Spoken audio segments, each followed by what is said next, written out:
Oa kama kawaida wanangu, najua weekend mwindi katembeza bakola sana tu.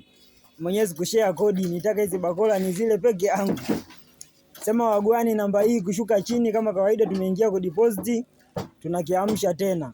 Sasa nimeingia zangu kwa wakala pale mwanangu. Nikamkuta chali mmoja kauchubua kinoma. Nikasema hii itakuwa namba F hii.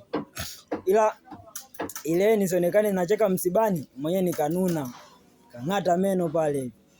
Na mimi nikinuna mwanangu, yani nanuna kweli, yani nakuwa kama mama wa kambo. Dogo pale aliponiona pale ikabidi acheke pale. Alipocheka tu nikamwambia, "Mwanangu inaonekana umetembezewa bakola weekend hii."